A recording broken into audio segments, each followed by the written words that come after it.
Ça, c'est un jour béni que Dieu nous donne encore. Amen. Beaucoup pensent qu'ils n'ont pas de témoignage. Alors que chaque jour que tu vois, c'est un témoignage. C'est une grâce que de voir un nouveau jour. Et surtout, sachant qu'il est toujours avec nous. Qui ne nous a pas abandonnés. Parce que quand tu vois un nouveau jour, dans ta méchanceté, c'est toujours une grâce que Dieu te donne. Parce que tu n'es pas mort dans la nuit pour te retrouver en enfer directement. Mais certains prennent ça comme un acquis. Que Dieu avait... Il avait toutes les raisons de me réveiller encore le matin. On a fait quoi? Tu as fait quoi pour te réveiller ce matin? Rien. Tu as fait quoi? Rien. Rien d'extraordinaire. C'est pourquoi nous devons lui être reconnaissants. Amen. Alléluia.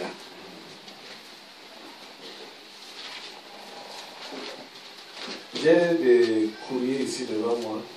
Ou du courrier devant moi. Je vais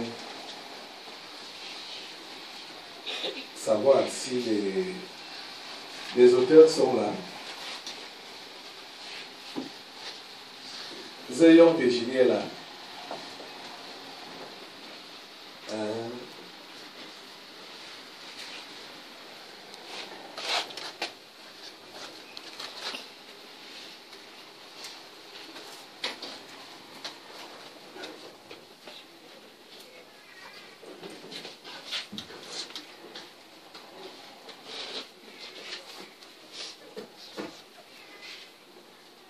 C'est toi, Zéyon Virginie.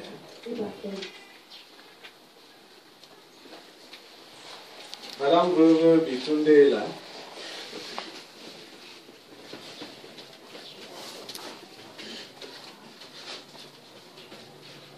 Elle n'est pas là. Madame Veuve Bitunde, qui la connaît?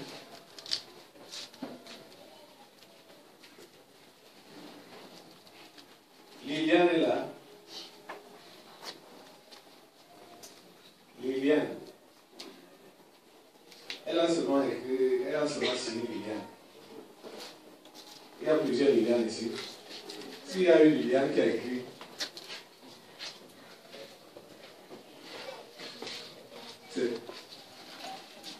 c'est toi. C'est toi qui as écrit. Tu as écrit quand? Hein? Tu as écrit quoi?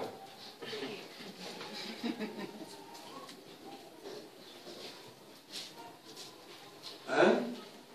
Dimanche, tu as écrit dimanche passé. Tu as écrit quoi? Quand je reçois souvent les lettres, je vois en même temps l'état d'esprit de quelqu'un. C'est là, devant moi, dit qu'elle a écrit dimanche, non? Je vois ici, là, mercredi, l'eau. Et il n'y a pas de date. C'est écrit seulement mercredi, l'eau. Il n'y a pas de date. Elle dit qu'elle a écrit dimanche. C'est toi qui as écrit vraiment ça. Bon, qu'est-ce que tu as dit? Je veux savoir si c'est ta lettre. Viens ici.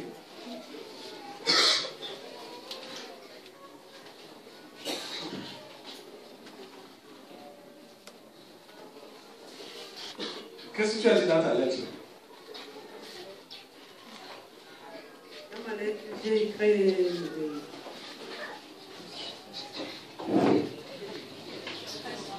J'ai écrit le problème que ma première fille a eu et ce que j'ai traversé. Tu as écrit quoi? Ma première fille a été violée, donc j'ai écrit là-dedans par mon petit frère. Et l'accident que j'ai fait. Et donc,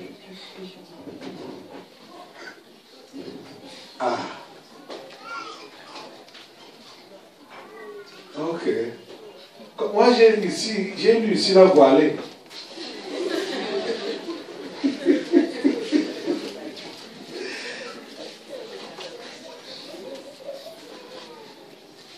c'est ça que ça voulait dire. Okay. Donc c'est Journée que tu voulais écrire. Avec la pression, entre-temps, quand j'ai écrit, je ne sais pas, j'ai commencé à ressentir directement la prison. J'étais dans tous les états.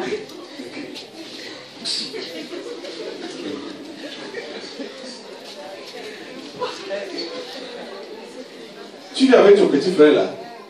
Il est quitté de la maison. Il venait ici, subitement, il est parti.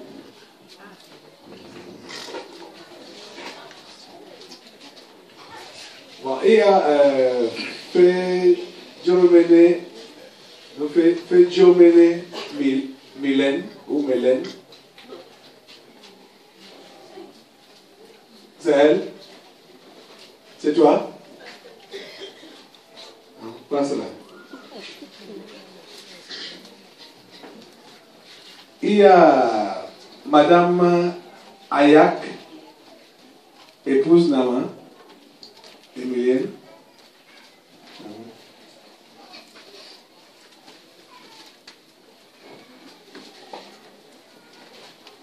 Il y a Lio Nicolas.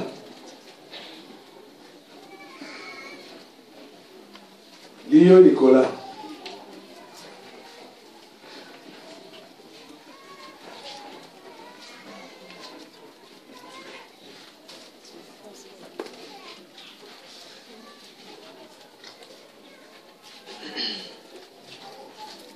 Et il y a celui-ci qui a écrit une épître. Ne m'écrivez plus les lettres comme ça. Combien de pages? Quand vous écrivez, allez droit au but. Recto verso. C'est recto verso. Ne m'écrivez plus les lettres comme ça. Vous comprenez, non? Allez droit au but. Problème, tel problème, tu écris, tu dis, tel problème. Ça n'a pas besoin. Regardez, 12 ou 11 pages. Combien de feuilles? 6 feuilles. Donc 11 pages.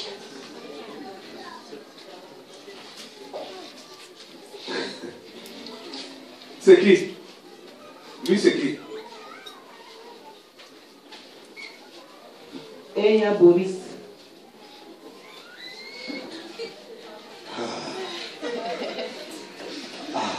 Passe là-bas. Passe là-bas. Il ne voit même pas. Parce que tu as tellement écrit. C'est trop beaucoup. 11 pages. Ce n'est pas la soutenance. Hein?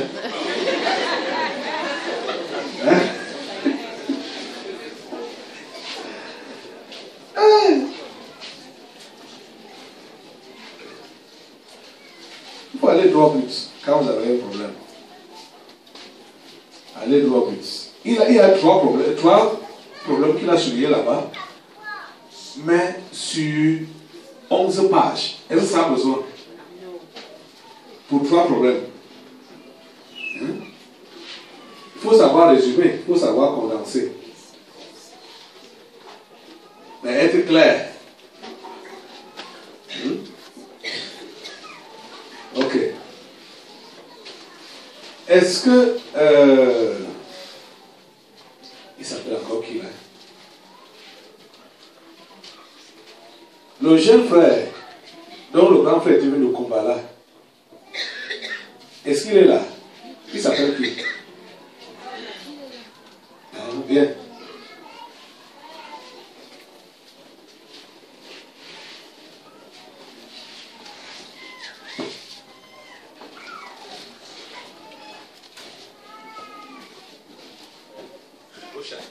C'est moi qui fais votre travail.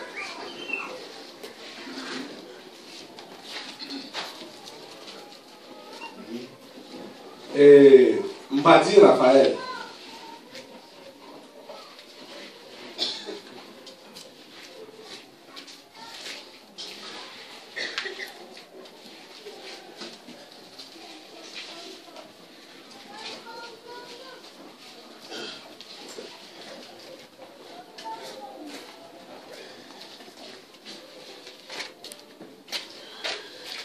Ok, ça c'est les différents cas qu'on va voir ce matin. Ce sont les échos, bien sûr, les actions passées. Précisément. Bon, on commence avec toi.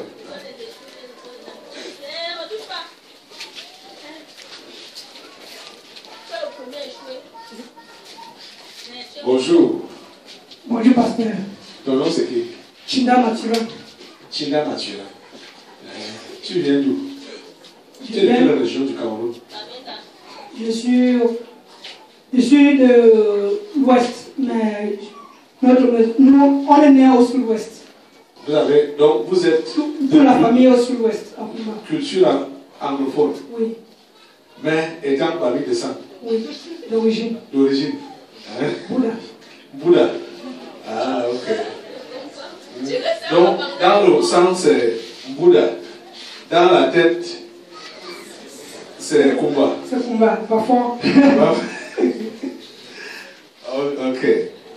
Voilà. Ton frère a été dépêché ici parce qu'il était malade, à mourir. C'est par un courrier comme ce qu'on vient de lire ce matin que j'ai connu son problème. Quand on a lu ça ici, il est sorti. Hein? Et quand il est sorti, qu'est-ce qui a été révélé? Quand il est sorti, il a été révélé que il y avait des disputes de biens. Hein? Soit terrain ou maison. Oui. Il y avait une dispute de la maison familiale parce que je suis né dans une famille polygamie. Mon père disait 3 femmes. D'où ma mère est la deuxième femme et la première femme a été décédée depuis 2006, comme ça, ou 2003. En 2006, 2003, c'est 2003, parce que je fais la seconde. En 2003. Et mon père est mort en 2010. Mais avant de mourir, il a d'abord partagé ses biens à ses femmes, 3 femmes.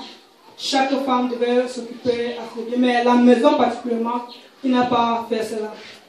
Et la maison, mon frère qui est parti, est successeur de mon père. Était successeur de ton père. Était successeur de mon père. Et par derrière, on dit qu'on partage la maison, qui n'était pas d'accord. Il a refusé ce partage. Il a dit non, voici ce que le père a laissé. Je ne peux pas accepter qu'on partage. Les enfants sont là, n'importe où qui part, tu pars, ça ne donne pas, tu viens.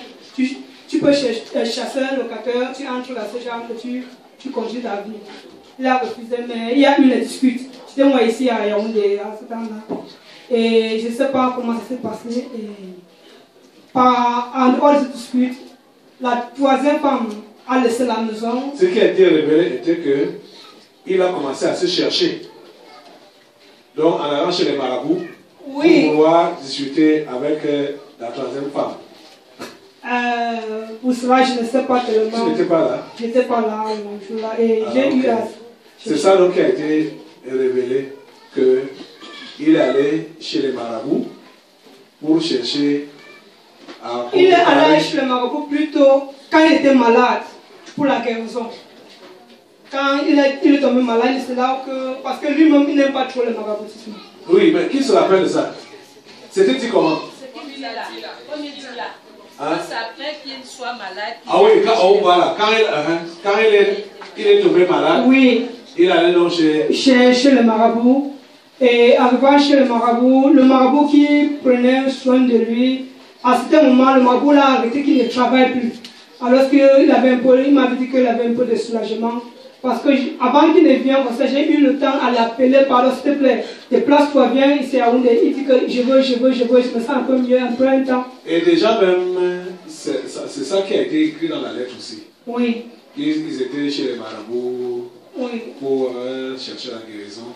Mais la malade aussi était allée chez le même marabout. Oui. Qui a accéléré plutôt le problème. Oui, c'est vrai, papa.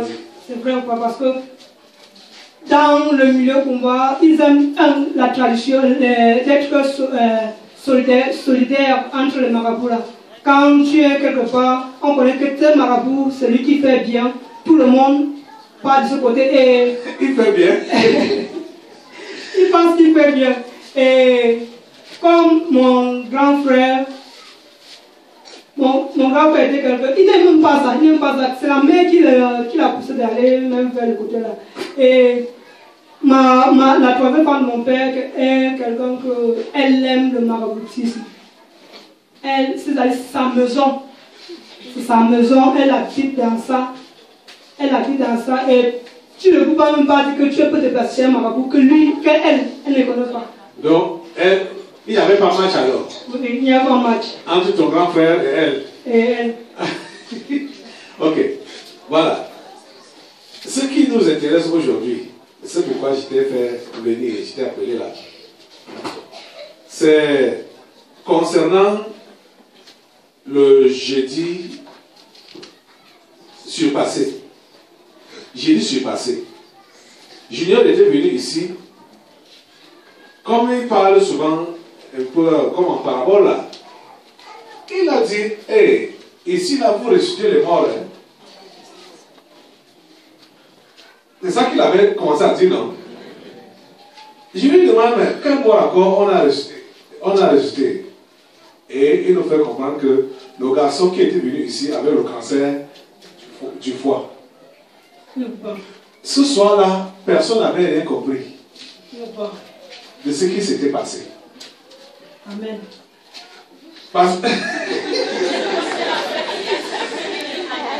C'était le jeudi. Et il disait, c'est le dimanche. Bon, jeudi, je ne me rappelle pas très bien, parce qu'on t'avait cherché, tu n'étais pas là. Mais le dimanche, il est encore allé en détail. Quand on a appris que ton frère là, est allé auprès du père, c'est là que, c'est ça qu'il nous disait, que on avait fusillé ton grand frère. Oui, papa. Il avait 2 balles dans son ventre. Oui. Qu'il a soutiré. Oui. C'est Junior qui racontait ça dimanche. Hein. Là c'est dimanche passé. Qu'il a soutiré ces 2 balles. Et tout ce que cela comportait, comme poison mystique, l'homme là s'est mis à vomir ça. Parce qu'il ne fallait pas qu'il ne pouvait pas monter avec ça. Ça, c'était des choses du diable qu'on a déposées en lui. Et il fallait donc qu'il enlève ça. Il s'est donc chargé à soutirer les balles. Et cet homme a vomi. Et dès qu'il a fini de vomir, il s'est donc franchement reparti. Et après ça, il est parti. Il est monté au ciel. Ça, c'est ce que Junior a dit dimanche. C'est vrai parce que le jeudi matin, à 4h le matin, mon grand frère, il s'est mis à vomir. Et quand je demande, comment tu te sens, comment? Il me dit qu'il peut témoigner quelque chose. Et ça, lui-même, il voulait être là pour venir témoigner. Ici à l'église? Oui.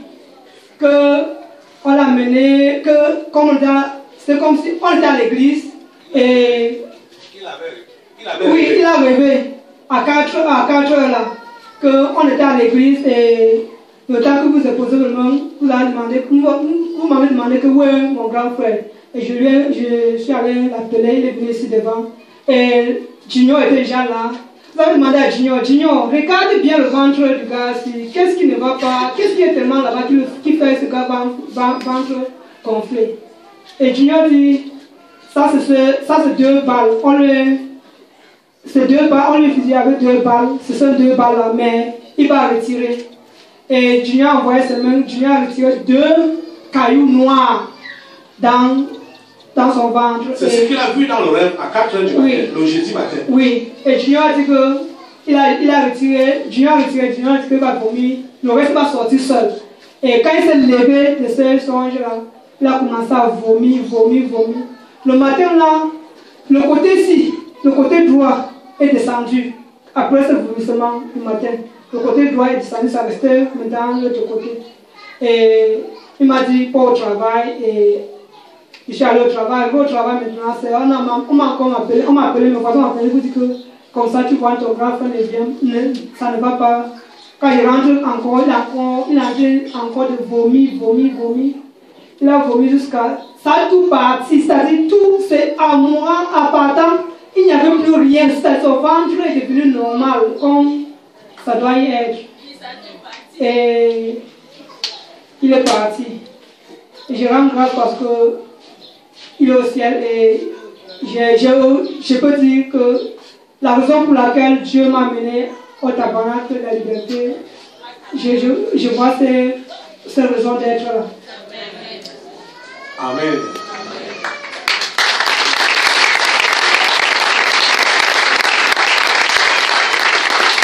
Ici, là, j'ai voulu qu'il témoigne pour attirer l'attention des incrédules. Parce que vous devez comprendre, ne regardez pas tout le monde qui entre au tabernacle comme étant ami de Jésus, comme étant fidèle, comme étant enfant d'ici. On a toutes les qualités qui entrent ici. Hein? Les Ocha n'ont même pas les yeux pour voir, pour savoir que voici un traité qui entre aujourd'hui. Toi là, tu veux déranger quelqu'un. N'entre pas, sors. Ils n'ont pas ce pouvoir-là de voir. Et ce témoignage est quelque chose qui s'est passé. Junior est venu ici jeudi et a dit ce qui s'est passé. Même comme nous étions sourds, moi-même en premier, je n'ai pas compris ce que Junior voulait dire. Vous comprenez, non?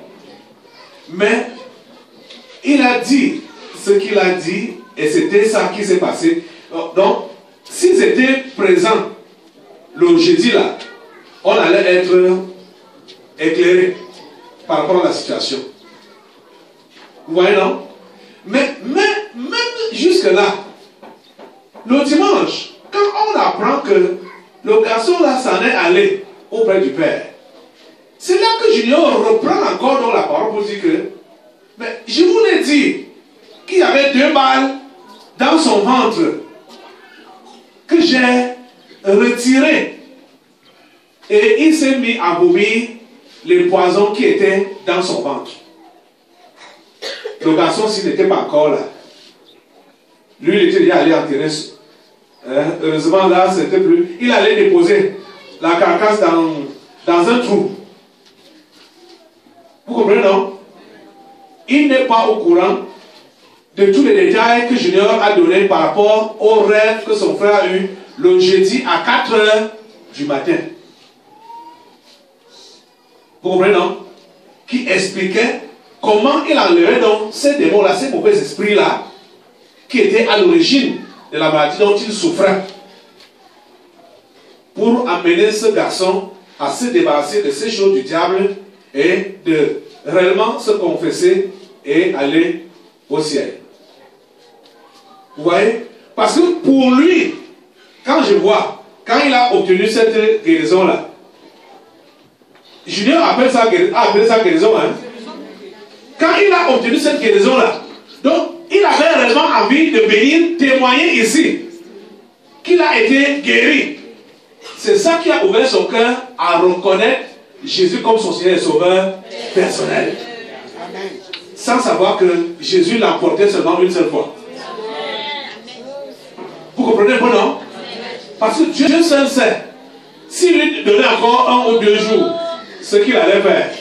Il allait faire le rappel. Hein? Il est parti faire le rappel. Vous voyez, non? Donc, le Seigneur a préféré l'enlever une seule fois. Hein? Tu voulais encore parler? Papa, je vais utiliser cette opportunité pour témoigner pour moi-même à ce que Dieu m'a fait dans cette tabernacle de liberté. J'ai eu 2 délivrances majeures que personne ne sait, selon par rapport aux esprits. Mais ça, c'est toujours dans le rêve. La première délivrance que j'ai eu une délivrance de un esprit de vengeance du sang. Comme la vengeance du sang. Quand on tue dans la famille, le sang qui pleure, le sang des innocents qui pleure. Un jeudi, j'étais ici, après la prédication, un esprit était saisi et je suis mort. Après, c'est fini, on n'a même pas indexé, mais dans l'oreille, dans le mur, un esprit était dans Olivia, dans l'oreille. Un esprit était dans Olivia qui vient m'indexer dans l'oreille là, que celle-ci, celui-ci que vous voyez, dans sa famille, il y a la vengeance du sang. Côté maternel. Et on a trop tué les gens. Et c'est vrai parce que ma famille là ont vécu ce qu'on parlait de la vie maquisarde. Ils étaient tellement les rebelles. Ils ont commis les meurtres. Quand tu passes, c'est une grande famille. Mais tu pars là-bas, tu peux voir que les petits jeunes, il n'y a personne. Bon, après cela, on m'a délivré de cet esprit. Ils ont enlevé l'esprit de ce vengeance. Là, même parlé que quand tu le vois, il y a une maladie sanguine. C'est-à-dire, là où je suis, je ne peux pas donner mon sang à notre personne parce que mon sang est infecté, c'est familial. Et c'est quelque chose vrai que lorsqu'on avait un enfant qui était malade, on est parti à l'hôpital, on a fait le test du sang. Mais dans le sang, on a dit qu'on ne peut pas donner nos sangs à quelqu'un parce qu'il y a quelque chose dans le sang qui ne va pas. Il faut qu'on traite d'abord nos sangs avant de donner à cette personne. Bon.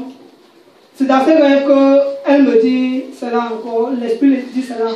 Et après cela, j'ai reçu la délivrance, on m'a délivré, le pasteur a prié pour moi.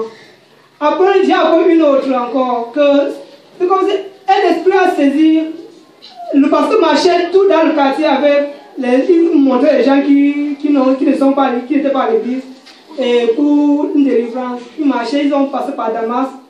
Et avec les Ocha.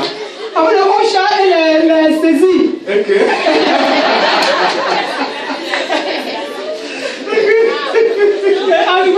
Et arrivé à Damas, j'étais assis là quelque part. Et elle me dit que c'était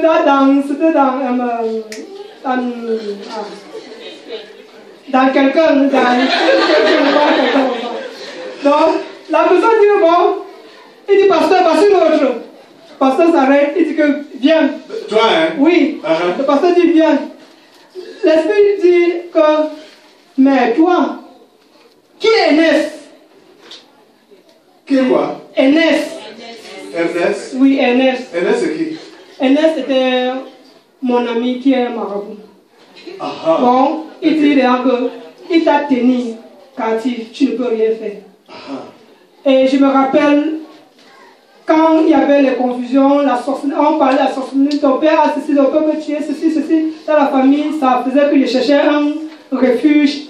Heureusement, il était un ami qui était quelqu'un que, tu vois, c'était très facile. Ah. Et Ernest là? Oui. Tu te dois réfugier chez lui? Oui. Il a fait un cercle, on est entré dans ce cercle avant qu'il me blindait. Donc, avec cela, il m'a dit que l'esprit a dit qu'il t'a tenu captif. Et mais quand tu es dans le cercle, tu es... que je ne peux rien, l'esprit a dit que je ne peux rien faire. Et je peux dire que durant tout, quand je prie, je ne peux jamais imaginer, je ne peux jamais penser du côté là. Quand je brise les liens, je ne peux pas penser du côté là. Que Ernest me tient. Et à ce temps-là, j'avais perdu mon boulot, que je faisais un commerce, que je me baladais avec sous-vêtements, comme sous-vêtements. Mais après cette délivrance-là, cette révélation, le mois qui venait, j'étais encore restauré. On m'appelle dans une autre entreprise, que là, c'est là que je suis jusqu'à présent. Amen. Donc, ça peut tirer l'attention des gens qui écoutent à la radio ou même des fidèles ici. La première des choses est qu'il faut croire. Si on ne te laisse pas ici physiquement, dans tes rêves, tu peux le voir comme moi. C'est parce que vous ne croyez pas cela, vous flattez que vous n'avez pas le choix, ni présentement, ni dans le rêve. S'il vous plaît, ouvrez vos cœurs, croyez à ce qui se passe.